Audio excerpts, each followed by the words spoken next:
It is with great honor. We're very privileged to have Dr.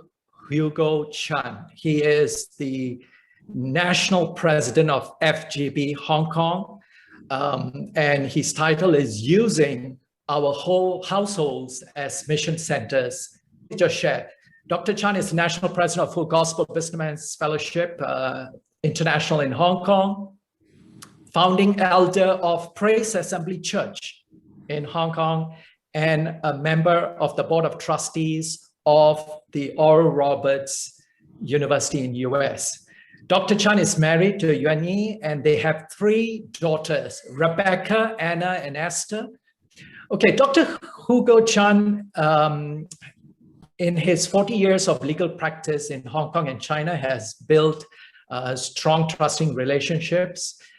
He is a partner of the law firm of Liao, Ho, and Chan.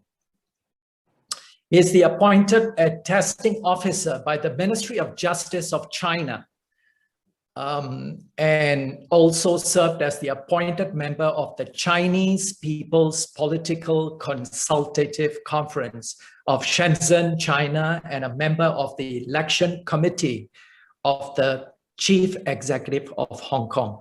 So a man who has done very well in the corporate area, in his area of mastery, someone who is a role model, doing great things for the Lord, and we really look forward to hearing what Dr. Chan has for us this afternoon. So I'm going to pass it over to Dr. Chan. Oh, well, thank you for all those wonderful words. I felt very humbled, but on the other hand, very happy to be here with all my brothers in Malaysia. And we really are family. So whether it's FGB or church family, I want to send greetings to you on behalf of the FGB in Hong Kong and the church family of Hong Kong and my own family. Now, talking about the topic that we will be sharing is a very humbling experience. I must say this is the most challenging area.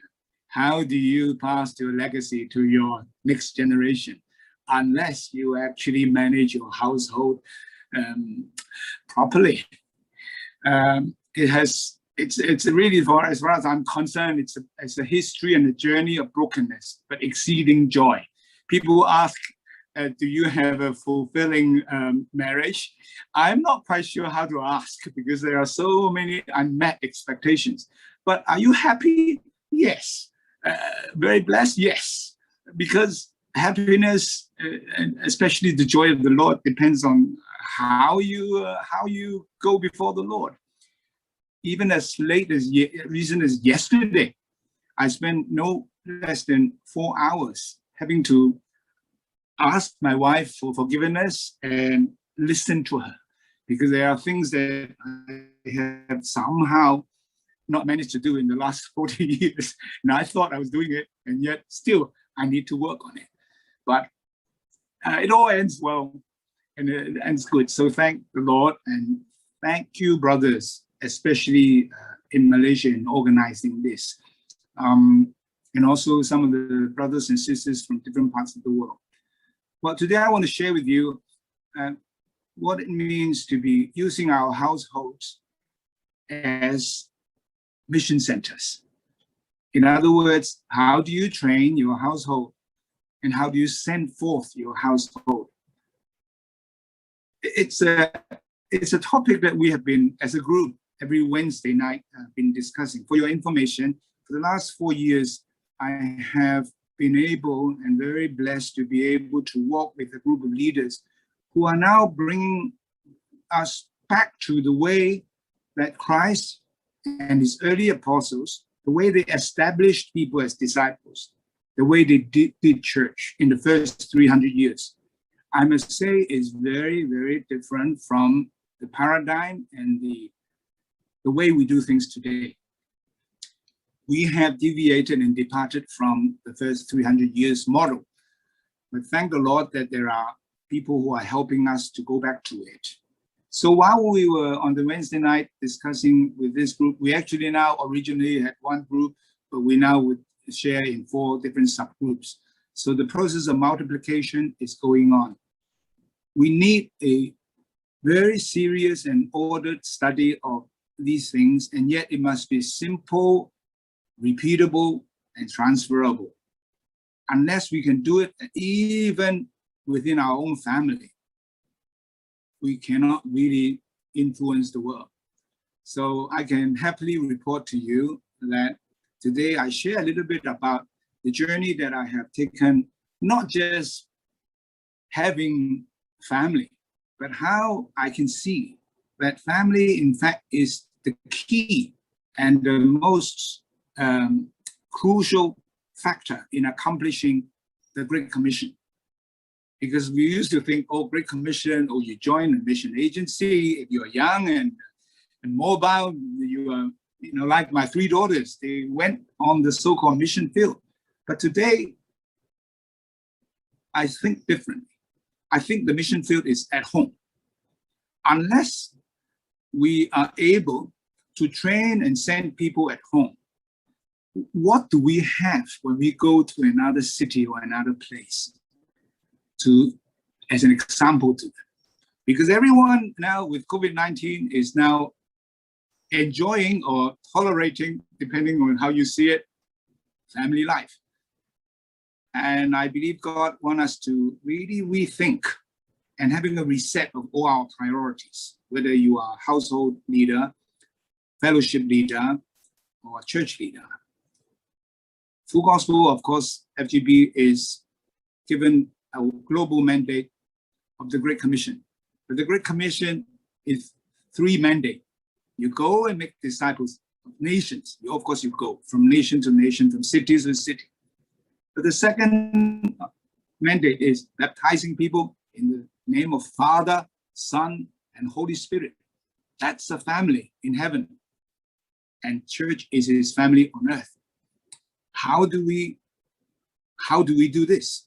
The third mandate is, Jesus said, teach them everything that I've commanded you. Teach them to obey everything I commanded you. And I've come to realize after 40 years in the Lord, many of the things that he commanded us is concerning my household and your household. Because his created order is best demonstrated in a family. Husband and wife, parents and children, and if you have household servants, then that's also very important. So really today I want to, of course, share a little bit first around this theme, and then we can enter dialogue. The Wednesday night group that I had with the Malaysian brothers is all dialogue. We just ask questions and we look into scriptures, and we want to find out the intent of Christ and his apostles and the authors of the early church apostles, how they put into practice what we understand as household texts. That means teaching on how parents and children and also husband and wife can treat one another so that we understand the plan of Christ. So today we are thinking, why did God call himself as the God of Abraham, God of Isaac, God of Jacob? Why does his name card contain the name of 3 fathers, 3 generations of the same family? And God is, in these end times, removing a curse. That's what Malachi says. Removing a curse when the hearts of the father are turning to the children, and the children's hearts turning to the fathers. So many of us are very experienced fathers. It really is important that we share our experience in this. In the book of Ephesians, you may recall, Paul in chapter 3, especially in verse 2, verse 8, verse 9, he brought out something very precious that we've been learning, pondering. He said, I have been given a very special job.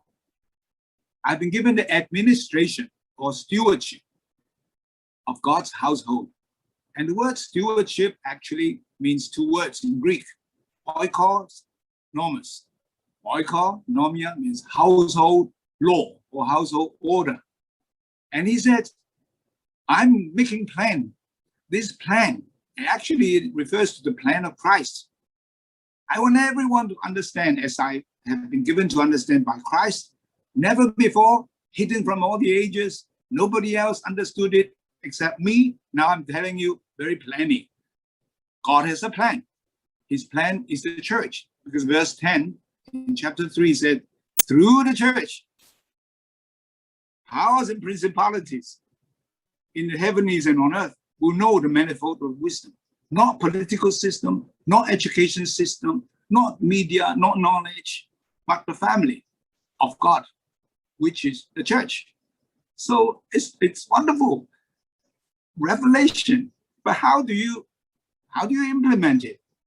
Now we know then Christ said, I have a plan. I revealed it to Paul. Paul revealed it to you, brothers. Act on it. Church is a family of many individual families. So through this understanding and revelation, if we operate church like the early church actually is simple churches in the household, from house to house, networked by apostolic leaders. That's all. No building, no professional, no program.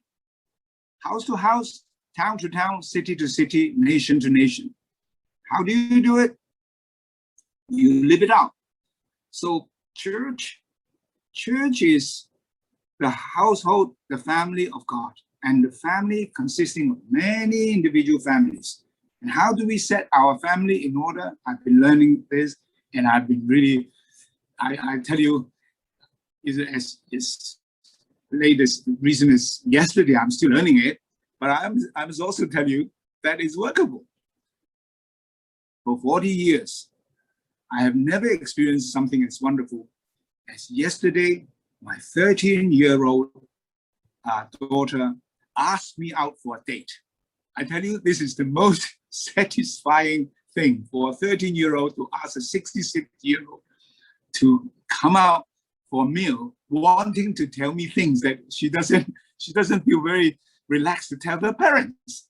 So I feel very honored, because for so many years I have not been able to do, and in the last few years I've been able to do. Can I show you a few pictures? First, this is my family. Can everybody see it? Can you see it? Yes, we can see it. Yep. Oh, so just an introduction. That was my birthday last year.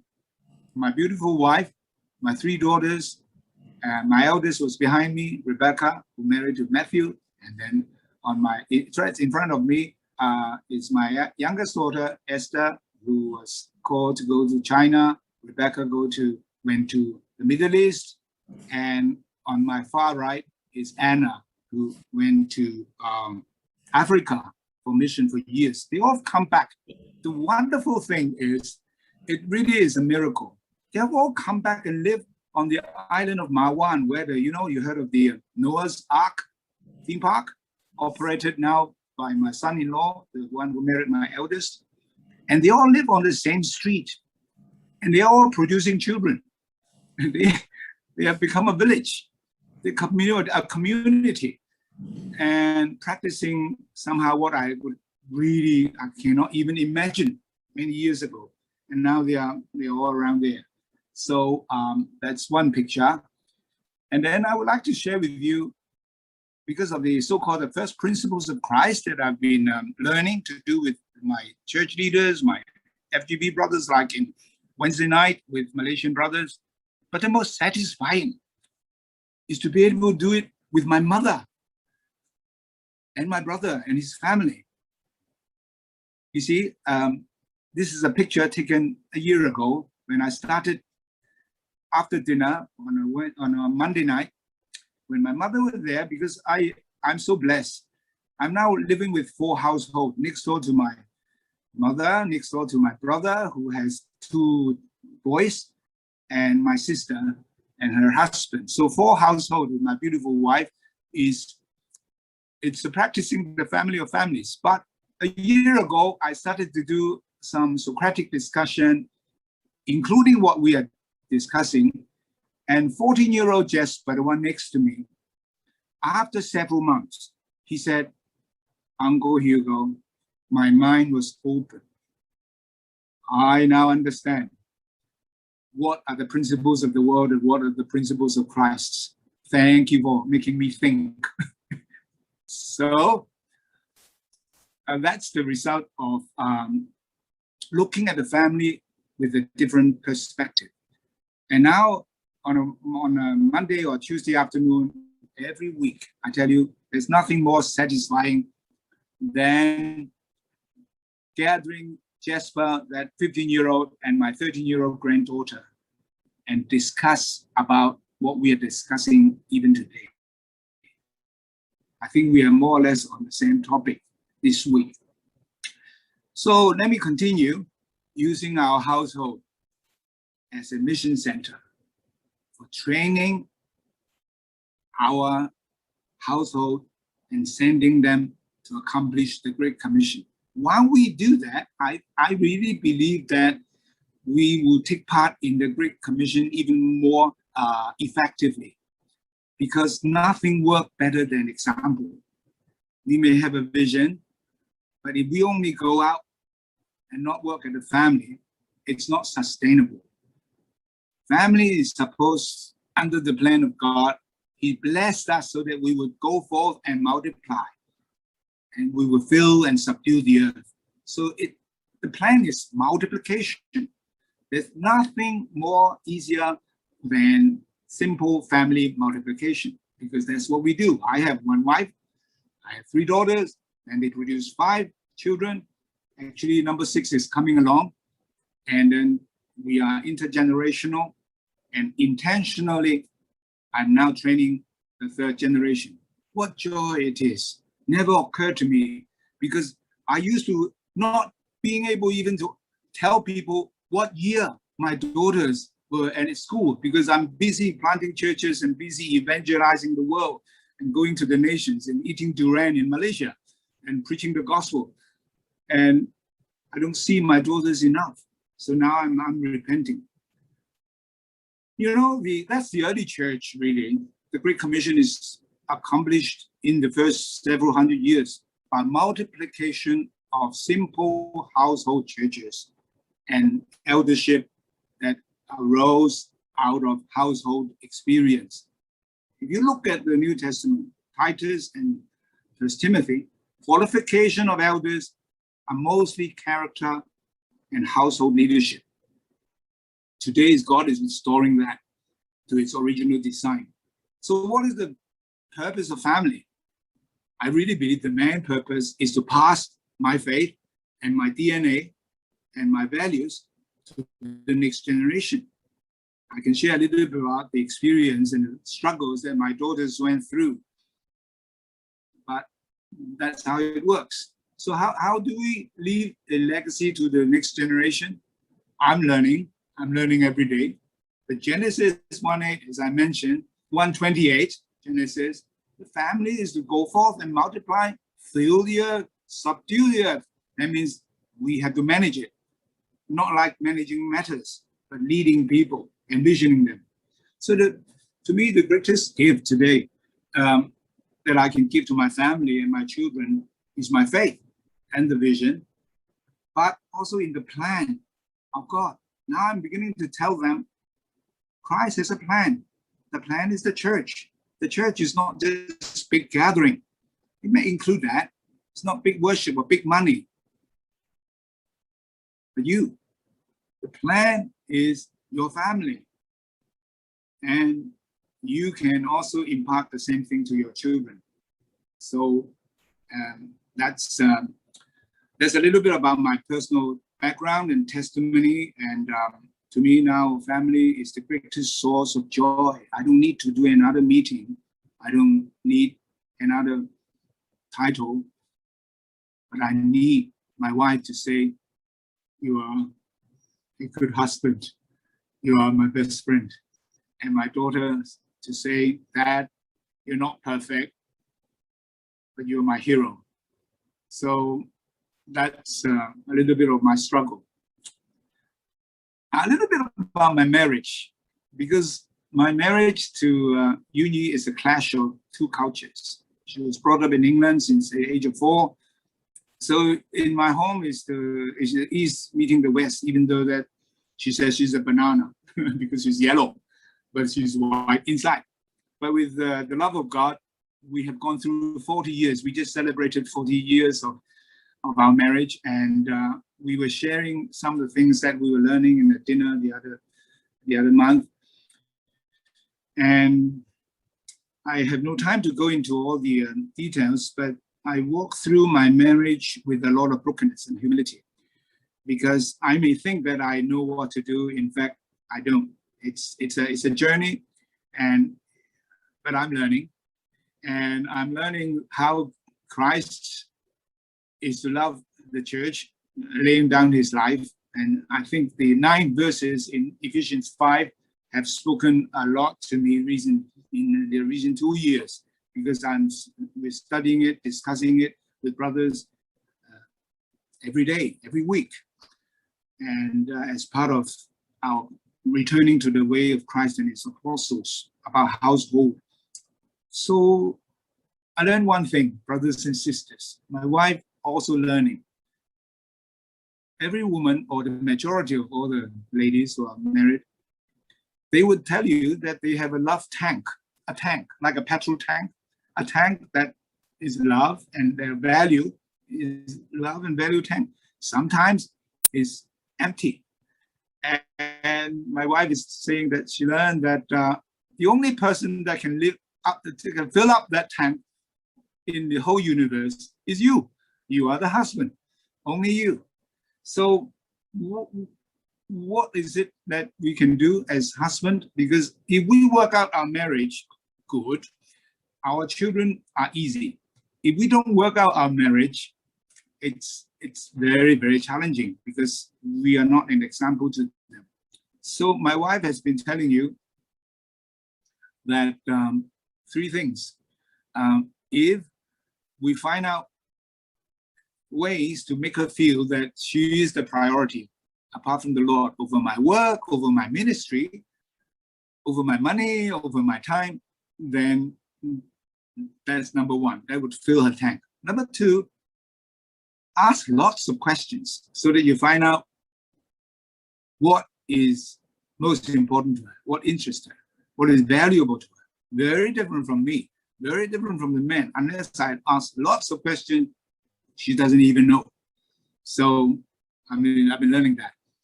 And thirdly is to ask for forgiveness when I have offended her, which I did yesterday. And today is calling me sweetheart again. So men want a quick fix, but wife wants a quick fill. Just quickly fill my tank, which is empty. Why am I learning this? And I'm saying this because about a year and a half, in October 2019, my wife went through a major operation. She had a tumor in her spinal cord and was removed successfully. And it was not cancerous, we thank the Lord. But for 5 months, she basically could not move with her hands. So I got to learn to look after her, and it became very intimate, extremely tiring. And now it's been a year and a half or a little bit more, and we're experiencing that pathway, that journey of recovery. But I learned one thing. I only begin to cherish something when I'm about to lose it. So almost, at the fringe of losing her life, losing my wife.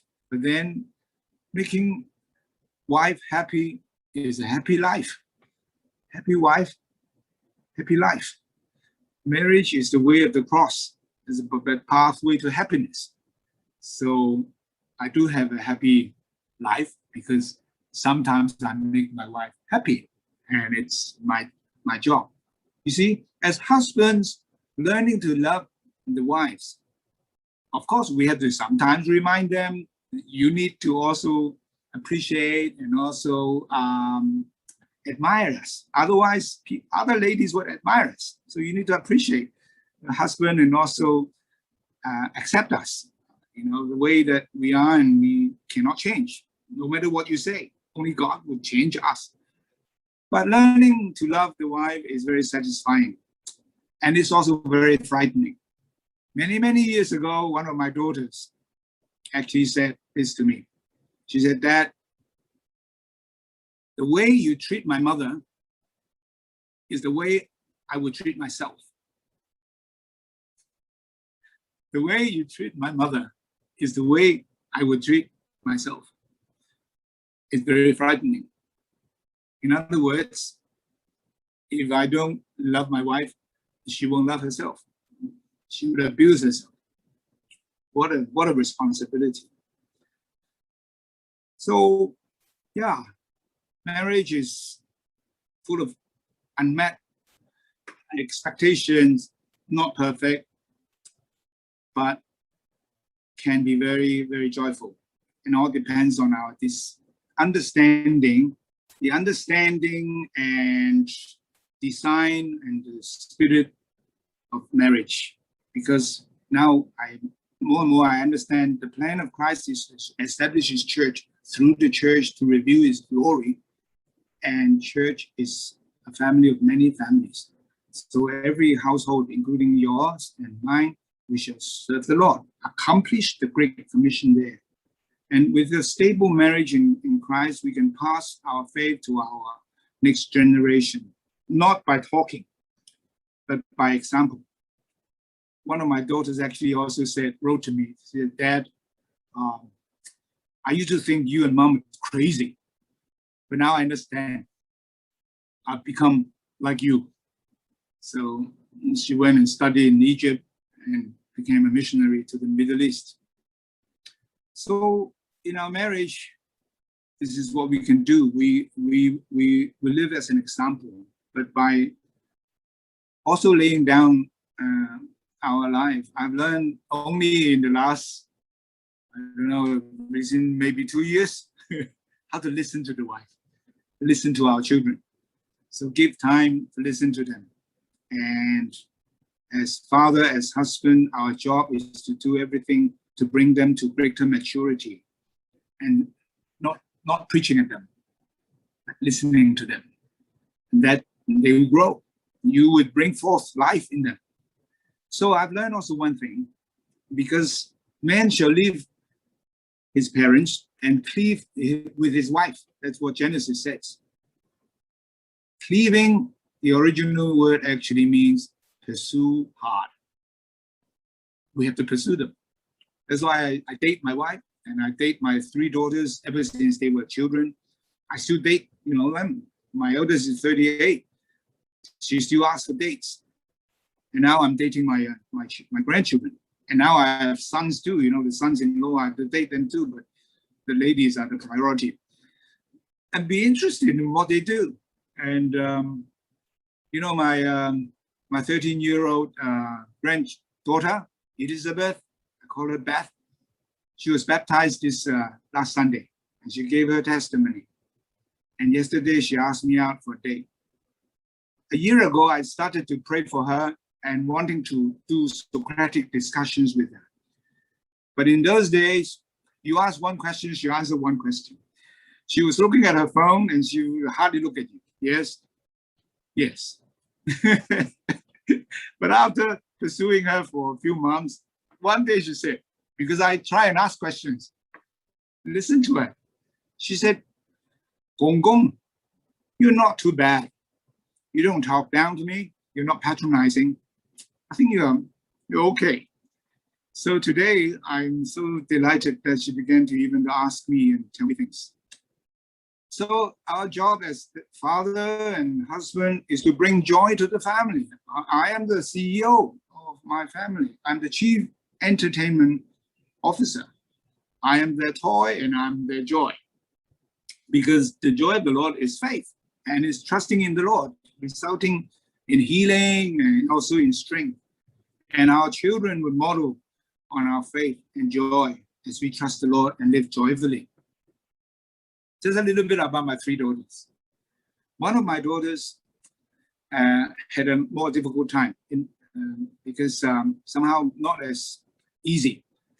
So one day I asked her, because the way she dressed and the way she talked is not exactly the way I would liked it. But then you still have to like her, love her, and you don't know what to say, you know? Do you say it's good or not good? I don't know. I mean, he has piercing here and piercing here, everywhere. And, but then one day I said, Anna, I said, my daughter Anna, she went to Africa. She's very beautiful, very, very talented, and loves the Lord. What do you want me to do for you? For the first time in my life, I came out with what Elijah asked Elisha. What do you want me to do for you? Because very often our questions, spoken or not spoken, is what is it that you can do for me? So that, you know, you can do this and do that and excel and do this so that I will look good. Instead of what is it that you want me to do for you? From there onwards, our relationship changed without talking about the details. And she went to the States, and shortly after that, she turned around. Thank the Lord, she turned around and said, Dad, I'm not the daughter that you expected. And I used to do this and do that, but now the Lord just changed my heart. And from now on, you're my best friend. And I'll tell you everything. So there was a turnaround, a miracle, without telling you the details. She just went away for years from the Lord, but she came back. And it's a very tearful experience. So, but Elisha also said to Elijah, when you see the way I go, you shall get what you want, because everyone wants a double portion. In fact, my daughters want a double portion from me, and I didn't understand. I didn't wait until they say things. But when we see that they are looking at our life and we have something to give to them, then that would help them. So we need to help our children to pursue their dreams, not yours, but theirs, and to pursue God passionately. And I have learned, if I pursue God passionately myself, it's not what I say. Now today, all three of them love the Lord, and they're happily married and they're having children. It really is the grace of God. Sometimes I wonder, why is all this happening to me? I have not known another person more blessed than me. Honestly, I'm a very happy guy. I have been so blessed. I do not know anyone who lives with 4 households. I do not know anyone whose 3 daughters and grandchildren live 5 minutes from you. And they all love one another. So there's a time to scatter and a time to gather. But I really hold on to the paradigm that we gather to scatter. We gather as families, but we train them and multiply them by sending them forth. So an extended family is a support system. We have natural extended family, but the church and the church community or our fellowship is an extended family, a spiritual extended family, and it's a support system. Without this support system, very difficult. My granddaughter yesterday was sharing with me how important it is to have a support system. Young people these days get depressed, they're suicidal, they don't know what to do. But unless they're surrounded by their father, their uncles, their aunties, and their peers, and they know that these people are walking with them without judging them. Yesterday, my granddaughter said, Gong Gong, you don't judge me. People judge me. So I don't know, this is something I'm learning. And I basically finished. But let me read what I may have touched on in Genesis 18, verse 18 and 19. Before God, he was walking with Abraham, with his 2 angels. Before the 2 angels went to destroy Sodom and Gomorrah, because of all the sexual immorality, he said this to Abraham. Because prior to that, he said, Abraham shall surely become a great and mighty nation. and all the nations of the earth shall be blessed in him. But what was the condition? Condition was verse 19. God said, I know him. He told the angels, I know Abraham, and that he will command his children and his household after him. And they shall keep the way of the Lord to do justice and judgment, that the Lord may bring upon Abraham that which he had spoken of him. Unless we disciple our children, our wives, and our household, our next generation, we will not be able to inherit the blessing and the promise of Abraham. Thank you very much.